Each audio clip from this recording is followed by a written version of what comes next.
बिस्मिल्लाहिर्रहमानिर्रहीम नहमदुहु व नुसल्ली अला रसूलिहिल करीम अम्मा बाद। देखो, आज जो हमारा सबक है, इस सबक के अंदर हम इस चीज़ के ऊपर बात करेंगे कि इस्लाम के अंदर तलाक़ की क्या हैसियत है कुरान और हदीस की रूह से, और इस पर भी हम बात करेंगे कि तलाक़ के फ़ायदे क्या है और तलाक़ के नुकसानात क्या है।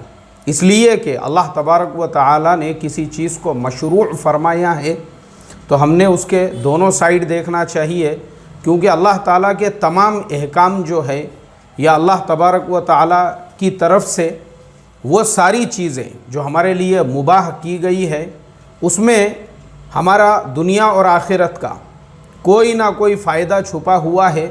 इसीलिए अल्लाह तबारक व तआला ने उसको मशरू किया है, इसीलिए अल्लाह ने उसको मुबाह किया है।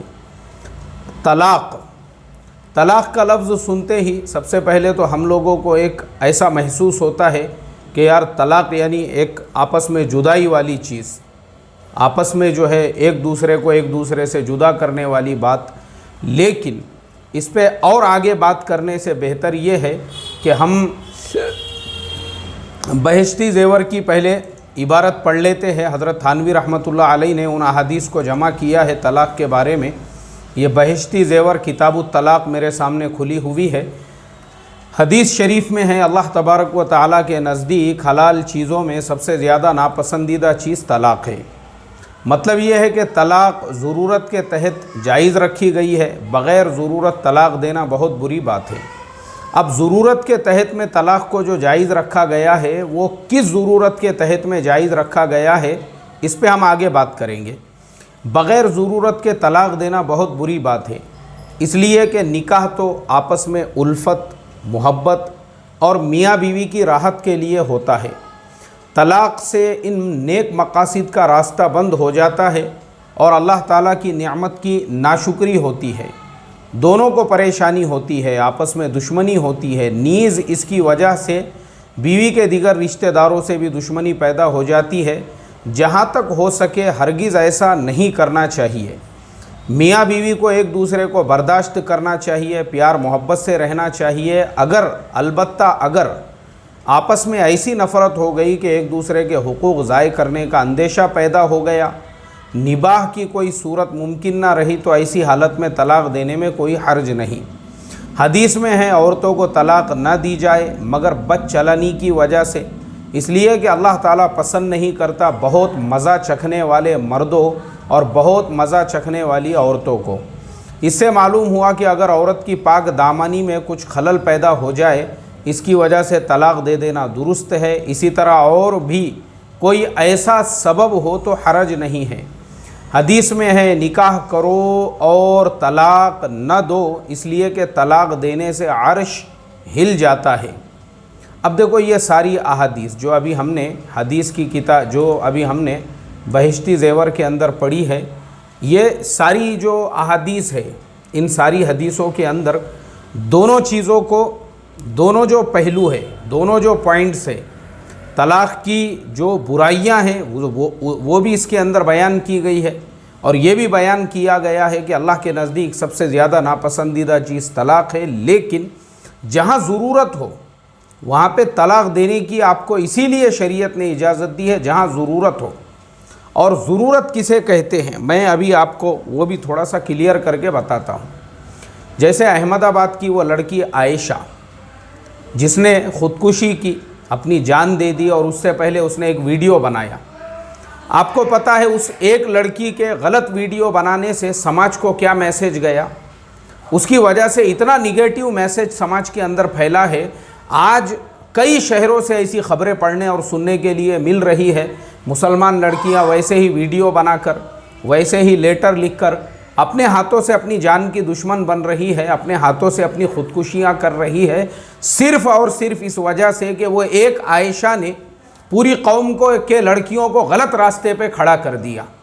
वो एक आयशा। मैं ये कहता हूँ कि जब शरीयत के अंदर तलाक़ देने की इजाज़त है, लेने की भी इजाज़त है, जिसको खुला कहते हैं, तो एक तरफ शरीयत ने दोनों पहलुओं को मद्देनज़र रखा है कि लड़की अगर मर्द के साथ, शोहर के साथ में नहीं रहना चाहती है तो वो खुला ले सकती है, और मर्द अगर उस औरत के साथ में नहीं रहना चाहता है वो उसको तलाक दे सकता है। तो फिर अपने हाथों से वीडियो बनाकर जान देने की ज़रूरत क्या है? और तलाक क्यों है? तलाक है ही इसलिए कि एक लड़का और एक लड़की के बीच में अगर दोनों में आपस में मैच्योरिटी नहीं मैच हो रही है, दोनों के ख्यालात एक दूसरे से नहीं मिल रहे हैं, दोनों एक दूसरे के साथ में ज़िंदगी नहीं गुजारना चाहते हैं, तो इस्लाम ने दोनों को भी ये फ्रीडम दिया है, लड़की खुला ले या लड़का उसको तलाक दे और दोनों एकदम फ्रीडम वाली ज़िंदगी जिए, एकदम आज़ाद वाली ज़िंदगी। मिसाल के तौर पर मर्द उस औरत से आज़ाद हो गया, अब वो मर्द किसी और औरत से निकाह करे जिसके साथ उसकी मैच्योरिटी जो है मैच होती है, उसके साथ अपनी ज़िंदगियों को, खुशियों को बांटे। ऐसे ही वो लड़की अगर उस मर्द के साथ में उसकी ज़िंदगी नहीं गुजर रही है और उस मर्द के साथ मैच्योरिटी नहीं मैच हो रही है, उसको तकलीफ़ है, अरे तुझे शरीयत ने इसीलिए इस बात की इजाज़त दी है, तो खुला ले सकती है। और मैं अभी आपको आगे भी बताऊँगा कि शोहर अगर बीवी को तलाक नहीं दे रहा है, ये खुला मांग रही है, अब उसके बाद उसका रास्ता क्या है, आप क्या कर सकते हैं, वो मैं अभी आपको आगे बताऊंगा सबक के अंदर आगे। तो अभी इतनी चीज़ आप जहन में रखें कि शरीयत के अंदर इसीलिए है कि वो लड़की उससे आज़ादी हासिल करे, उसके बाद में दूसरा रिश्ता तलाश करे, और दूसरा रिश्ता तलाश करने के बाद में जिस मर्द के साथ में उसकी मैच्योरिटी मैच होती है और जिसके साथ में वो एक खुशहाल ज़िंदगी गुजारना चाहती है, उसके साथ में निकाह करे। शरीयत ने उसको ये फ्रीडम इसीलिए दिया है, लेकिन इस्लाम में ख़ुदकुशी की इजाज़त कहीं पर भी नहीं दी गई। वो एक आयशा अहमदाबाद की, अगर वो आयशा को उस मर्द के साथ में नहीं रहने का था तो ऐसा नहीं है कि मर्दों का काल पड़ गया था ज़मीन के ऊपर, वो उससे तलाक ले लेती और उसके बाद किसी और मर्द से निकाह करती, किसी और मर्द से वो जो है शादी करती। तो इसके लिए ये दोनों जो साइड है, ये जो दोनों पहलू है, जो अभी मैंने बहिश्ती ज़ेवर में से आपको पढ़ के सुनाया हूँ, हमने इसको मद्देनज़र रखना चाहिए। आगे भी मैं आपको बताता हूँ, हदीस में है जो औरत सख्त मजबूरी के बग़ैर ख़ुद तलाक़ तलब करे उस पर जन्नत की खुशबू हराम है। अब देखो ये एक और साइड, यहाँ पे एक ऐसी औरत है जो माशाअल्लाह एक मर्द के साथ में खुशहाल ज़िंदगी गुजार रही है, लेकिन अब उसको गुल छर्रे उड़ाने की का उसको शौक़ पैदा हो गया, अब उसका इंटरेस्ट बढ़ गया दूसरे मर्दों में, उसके अंदर हिर्स और लालच पैदा हो गई कि ये जो मेरा शोहर है ये तो रिक्शे वाला है, ये तो गरीब आदमी है, गाड़े वाला है, मजदूरी करने वाला है, और ये हसीना और जमीला थी, अब इसकी आंखें चार हो गई किसी और मर्द के साथ, किसी पैसे वाले के साथ, दौलत वाले के साथ में, और ये जो है अब उसके साथ में ज़िंदगी गुजारना चाहती है। और ज़बरदस्ती जिस शोहर के साथ सुकून आराम इत्मीनान से ज़िंदगी गुजार रही है, इसने उसके सामने प्रपोज़ल रखा कि मुझे खुला दे दो, मुझे तलाक दे दो। तो अल्लाह के नबी ने फरमाया ऐसी भी जो औरत है, क्योंकि इस्लाम ने दोनों के साइड को मद्देनज़र रखा है, दोनों के हुकूक़ को बरकरार रखा है, ऐसी भी जो औरत है, जो औरत ज़बरदस्ती अपने शोहर से तलाक़ ले, देखो ये हदीस शरीफ मेरे सामने खुली है, जो औरत सख्त मजबूरी के बग़ैर ख़ुद तलाक़ तलब करे उस पर जन्नत की खुशबू हराम है, यानी इसे सख्त गुनाह होगा। अगरचे इस्लाम पर ख़ातिमा होने की सूरत में अपने गुनाहों की सज़ा भुगत कर जन्नत में जाएगी, लेकिन उसको इसका गुनाह होगा। हदीस शरीफ में है, अपने आप को शोहर से छुड़ाने वाली और बग़ैर ज़रूरत खुला मांगने वाली औरतें मुनाफिक है, यानी वो औरतें जो शरारत करके अपने आप को मर्द के कब्ज़े से निकाले, यानी ऐसी हरकतें करे जिनसे मर्द नाराज़ होकर उनको तलाक दे दे, वो औरतें जो बग़ैर किसी मजबूरी के शोहरों से खुला तलब करे, उनमें निफाक पाया जाता है। ये आदत मुनाफिकों की है, अगर ज़ाहिर कुछ और बातिन कुछ और, ज़ाहिरन तो निकाह हमेशा के लिए होता है और ये इसमें जुदाई तलब करती है, इसलिए गुनहगार होगी। यानी देखो, अगरचे वो काफिर नहीं होंगी लेकिन उनको मुनाफिक कहा गया है हदीस के अंदर। अब आप बोलेंगे ऐसी कैसी औरतें होती है, तो मैं आपको दो मिसालें देकर बताता हूँ कि ऐसी भी औरतें होती है जो ज़बरदस्ती अपने शोहर से जो है वो तलाक़ तलब करती है। मैं आपको दो मिसालें देता हूँ, दो मिसालें ऐसी औरतों की। एक मिसाल, एक नौजवान वो कुछ मसला लेकर मेरे पास में आया, और वो जो नौजवान था, उस नौजवान का निकाह जब हुआ था तो जिस लड़की के साथ में निकाह हुआ वो लड़की सिर्फ 10वीं पास थी। अब वो जो नौजवान है उस नौजवान ने उस लड़की को 12वीं पढ़ाया, उसको ग्रेजुएशन कराया, उसको डीएड कराया। और इत्तेफाक की बात ऐसी कि वो नौजवान प्राइवेट कंपनी में जॉब करता था और डीएड करने के बाद इस लड़की को परमानेंट जॉब लग गई गवर्नमेंट के स्कूल में। अब ये तो परमानेंट टीचर बन गई, शादी होके इनके 5-6 साल हो गए थे जब तक, और लड़का जो था वो प्राइवेट कंपनी में जॉब करता था। इत्तेफाक से उसकी कंपनी ने उसको काम पर से निकाल दी। अब उसको काम पर से निकालने के बाद 2-4 महीने में ही इनमें आपस में लड़ाई झगड़े। तो मेरे एक गांव वाले के साथ में जो है वो जॉब करते थे, तो हमारे जो गांव वाले मेरे अजीज़ दोस्त भी है, उन्होंने बोले भाई जाओ तुम हमारे मौलाना से जाके मुलाकात करो और उनके सामने बातचीत करो, इंशाल्लाह कुरान हदीस की रोशनी में कुछ मसले का हल निकलेगा। उन्होंने उन दोनों मियाँ बीवी को भेजे। अब वो दोनों मियाँ बीवी आए। आने के बाद में मैंने दोनों की बातें सुना। मर्द ने बोला भाई मेरे को तो बीवी से कोई शिकायत नहीं है, मैंने जब इससे निकाह हुआ था ये 10वीं पास थी और इसको 12वीं पढ़ाया, इसको ग्रेजुएशन कराया, इसको डीएड कराया, अब ये स्कूल में परमानेंट टीचर बन गई है, तो ये बोलती है कि मेरे साथ में अब इसको नहीं रहना है, बताओ मेरे अंदर क्या ऐब है, नुक्स है। तो मैंने वो उसकी बीवी से पूछा जिसने पूरे चेहरे पे जो है ना नकाब बांधा हुआ था, उसकी आंखें नज़र आ रही थी। मेरी तो आदत है, मैं ऐसे भी औरतों को जो है नीचे नज़र करके ही देखता हूँ, मैं लैपटॉप में देखता हूँ वो उधर रहते भी है। तो वो जो औरत थी उसने क्या की, उसने बयान शुरू की अपना। उसने बोली देखो हमारे आपस के बीच में जो है माशाअल्लाह किसी किस्म का कोई लड़ाई नहीं है, झगड़ा नहीं है, कुछ नहीं है, लेकिन अब मुझे इस मर्द के निकाह में नहीं रहना है। मैं बोला खाला, निकाह में नहीं रहने के लिए शरीयत के कुछ उसूल है, कुछ शरीयत के उसके भी अहकाम हैं, उसके अंदर भी कुछ मजबूरियां हैं, वो आपको बताना पड़ेगा निकाह में नहीं रहना है। अब वो बेचारा बोल रहा जब निकाह हुआ था आप 10वीं पास थी, उसने आपको 12वीं ग्रेजुएशन और आपको डीएड करा के टीचर बनाया, और अब बोलती है आपके उसके निकाह में नहीं रहना। रीज़न होगा ना कुछ, आपको मारता है, पीटता है, जुल्म करता है। नहीं वो सब बातें नहीं है। मैं बोला फिर निकाह में क्यों नहीं रहना है? नहीं मेरा फ्रीडम है ना। बोले कुरान में अल्लाह ताला ने क्या फरमाया? उन्होंने कुरान की भी एक आयत सुना दी है। मैंने कहा ओ हो माशाअल्लाह खाला जान, पूरे कुरान में खाली वही एक आयत मिली आपको तलाक वाली, अपने मर्ज़ी से तलाक लेने की। उसके बाद वो जो खाला थे, वो बेचारा जो लड़का था वो देखने में थोड़ा सा डार्क था, थोड़ा सा उसका कलर जो है सांवला था, और ये खाला जान जो है अब 6 साल तक उसके साथ में रहे, और एकदम मेरे सामने यहाँ बैठे बैठे नकाब पूरा निकाल दिया उन्होंने, मुझे अपना चेहरा बताने के लिए कि देखो मैं कैसी हसीना और जमीला हूँ और इनका कलर थोड़ा सा डार्क है। मैं बोला खाला, जब 10वीं पास करके उसके साथ में निकाह किए थे तब आपको उनका कलर दिखा नहीं था? निकाह के पहले भी तो देखे होंगे ना। और जब उसने आपको डीएड कराया, जॉब से लगाया, तब तक आपको कलर डार्क नज़र नहीं आया।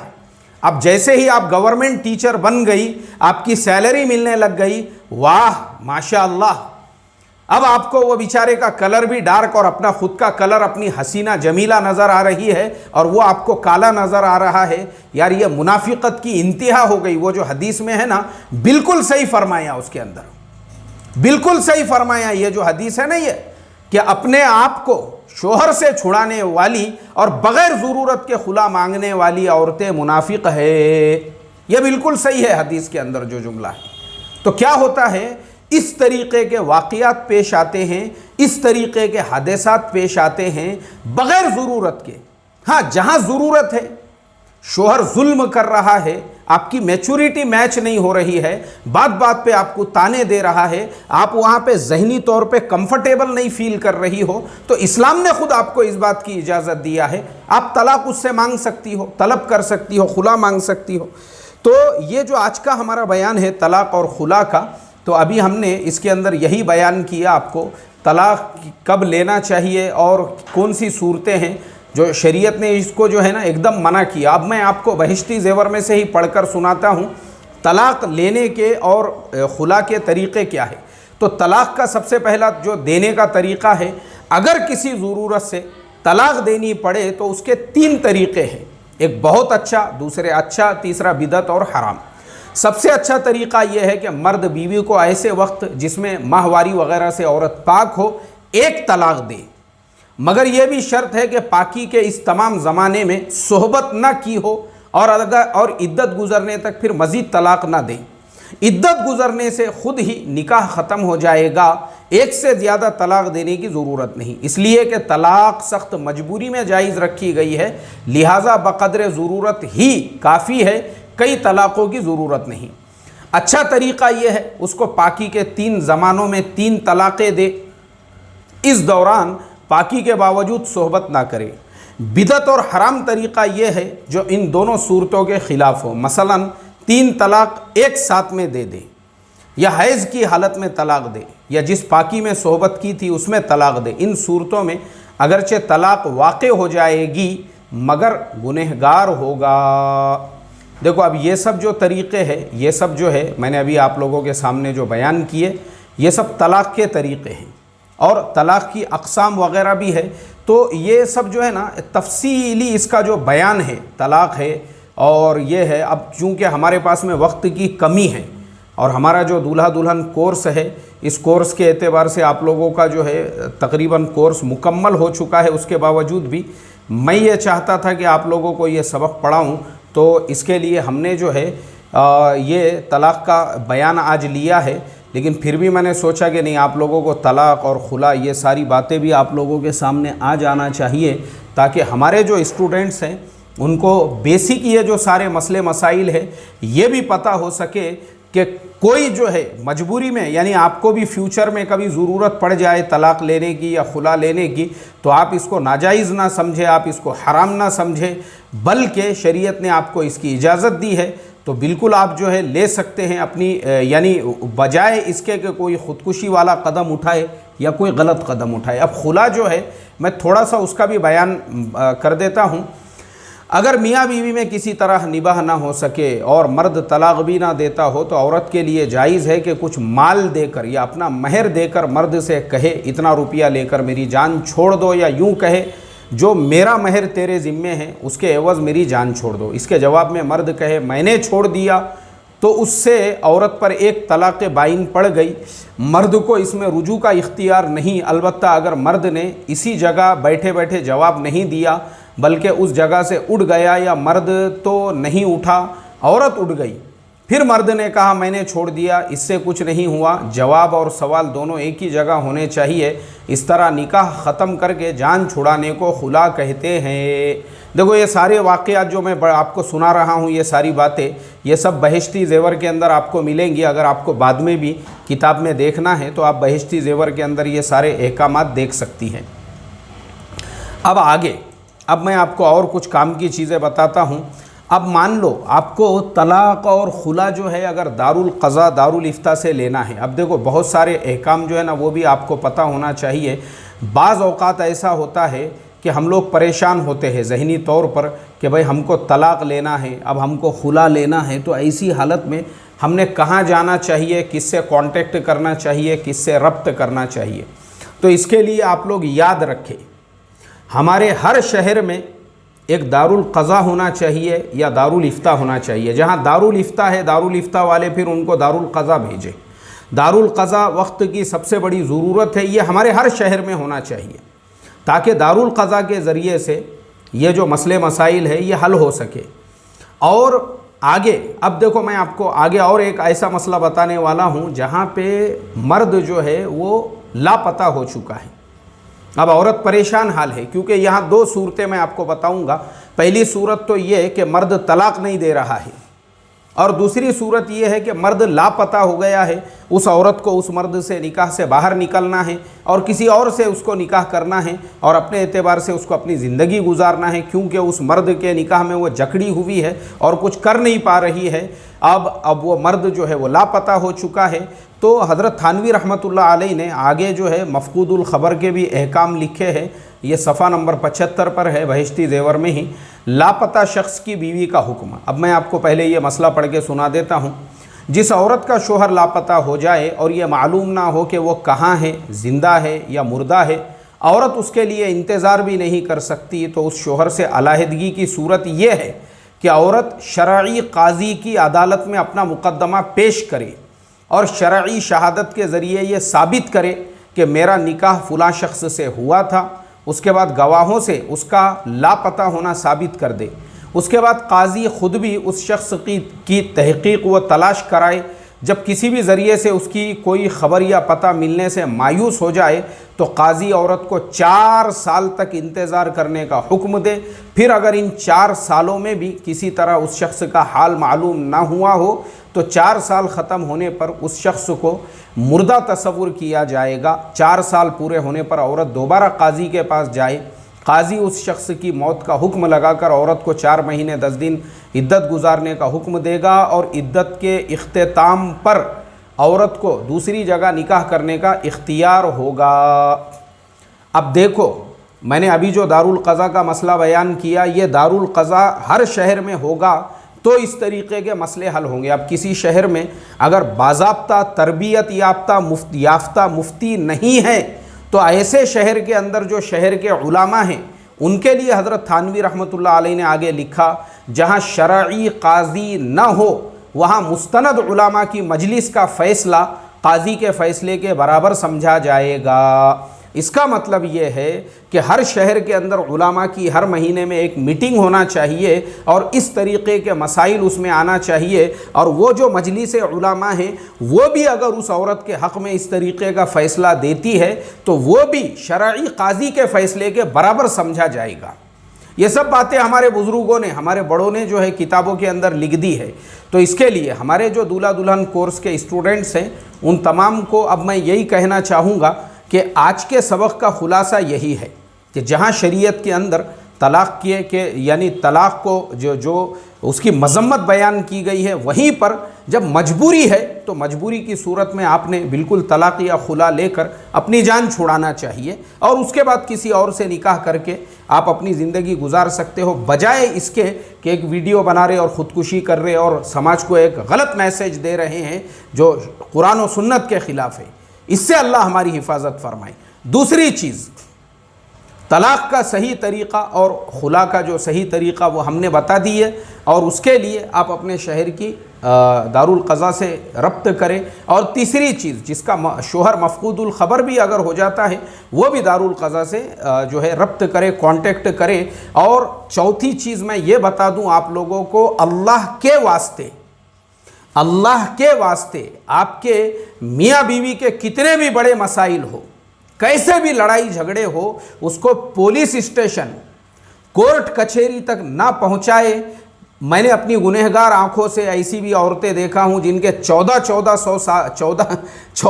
साल तक जो है 498 के केसेस चले, बाद में कुछ हासिल नहीं आया उनको।